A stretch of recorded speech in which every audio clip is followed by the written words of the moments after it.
Em todos os cantos do mundo, sempre tem alguém lutando pela sua liberdade, e foi isso que alguns cubanos fizeram ao tentar criar o Partido Libertário Cubano. Este é o Visão Libertária, sua fonte de informações descentralizadas e distribuídas. Ajude a propagar as ideias de liberdade, deixe o seu like e compartilhe com seus amigos. Um artigo seu pode virar vídeo aqui também, sabia?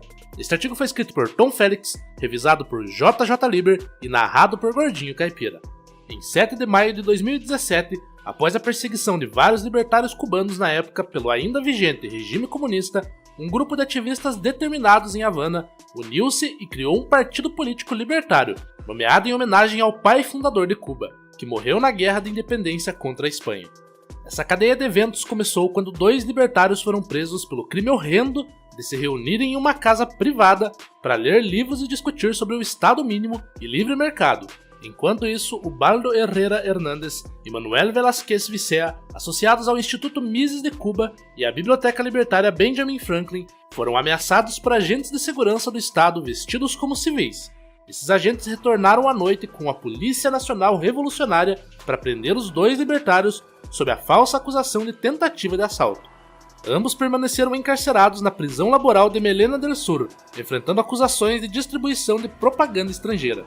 Aquela velha tática de um regime autoritário em impor falsos crimes sobre aqueles que pensam diferente do que o Estado deseja. Até mesmo no famoso 1984 de George Orwell, o regime da Oceania atribuía inúmeras acusações falsas aos que pensavam diferente, e incluindo, ironicamente, o crime de serem agentes a mando da Eurásia, tal como aconteceu com os 2 libertários cubanos mais de 60 anos após o livro ter sido feito. Uma semana após o incidente, o Partido Libertário de Nevada dos Estados Unidos publicou um comunicado em inglês e espanhol denunciando a prisão dos 2 ativistas. Em seguida, o Comitê Nacional Libertário Norte-Americano, o Partido Libertário da Espanha e o Partido Libertário da Rússia também se manifestaram. Outros 3 membros do Mises Cuba e da Biblioteca Libertária Benjamin Franklin foram detidos, mas libertados em menos de 24 horas, acompanhados de ameaças de que a biblioteca existiria apenas enquanto o regime permitisse. Quando os libertários se reuniam, a polícia cercava a casa para impedir entradas e prender aqueles que saíssem.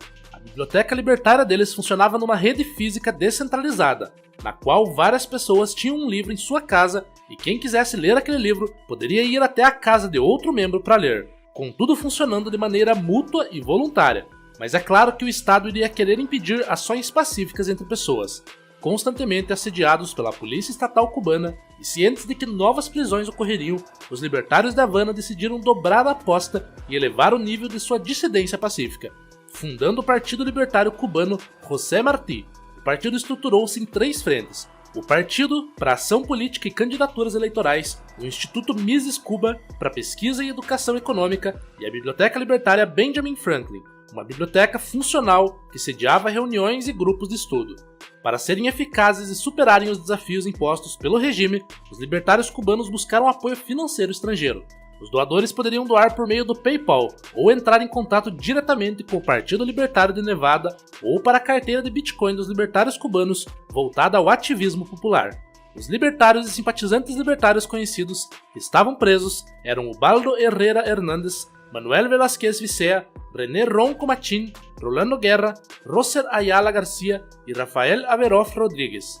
Os libertários de Cuba estavam realizando algo histórico e pediam oficialmente ajuda ao mundo. Os libertários ao redor do mundo deveriam ser os primeiros a responder a esse chamado. Até as últimas semanas da Guerra Revolucionária Cubana, a guerrilha de Fidel Castro do 26 de julho teve somente 300 combatentes. Então imagine quantas chamas de liberdade poderiam ser acesas por ativistas pacíficos e esperançosos para que o fogo crescesse na mente do povo cubano, que sofre agora com o total colapso da infraestrutura elétrica do país. O nome incluído no título do partido, José Martí, se deve ao escritor, poeta e jornalista de mesmo nome, que é considerado um dos principais heróis nacionais de Cuba, tendo lutado pela independência cubana contra o domínio espanhol e ajudado a organizar a Guerra de Independência de Cuba em 1895 até 1898. Além disso, ele também foi um intelectual influente, defendendo ideias de liberdade, justiça e autodeterminação. Morreu em combate contra tropas espanholas e se tornou um mártir cubano. Mas se na época ele pregava a luta por liberdade, hoje ele é reverenciado pelo governo comunista, que reprime a liberdade dos próprios cubanos, ao mesmo tempo em que os exilados e opositores também respeitam sua figura histórica e preservam os valores que ele defendia. O Partido Libertário Cubano José Martí usou o nome dele como símbolo porque ele é amplamente reconhecido como o maior ícone da luta pela liberdade em Cuba. Martí argumentava contra qualquer forma de tirania, sendo doméstica ou estrangeira. Seu ideal de uma Cuba livre ressoa bem com a atual causa dos libertários, que buscam diminuir o poder do Estado e garantir os direitos individuais de cada um, ao contrário do governo socialista, distorcendo sua imagem para seus próprios fins.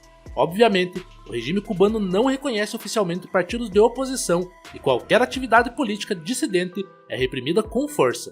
Jornalistas independentes como os do portal 14 Medio sofrem censura e detenções arbitrárias. Ativistas como José Daniel Ferrer, líder da União Patriótica de Cuba, foram presos repetidamente sob acusações forjadas. Durante os protestos de 11 de julho de 2021, milhares foram detidos, incluindo artistas como Luis Manuel Otero Alcântara, fundador do movimento San Isidro, que permanece preso. A repressão também se estende ao exílio forçado, com dissidentes sendo pressionados a deixar o país para evitar perseguições. Vários países autoritários como Cuba e Rússia, ou até países mais estatistas e com uma política dominada pela esquerda como a Espanha, conseguiram ter grupos que formaram seu próprio partido libertário, mesmo que pequeno e altamente reprimido a princípio. Isso nos dá força para a ideia de formar o nosso próprio partido libertário aqui no Brasil. O presidente argentino Javier Milei e o candidato libertário do Chile, Johannes Kaiser, conseguiram formar seus próprios partidos libertários em seus respectivos países, e embora a burocracia brasileira para a criação de um partido seja bem maior, isso não é um sonho impossível. É claro que o STF e as altas instituições barrariam qualquer tentativa de criar um partido bem-sucedido, tal como foi com as dificuldades de Bolsonaro para criar um partido próprio.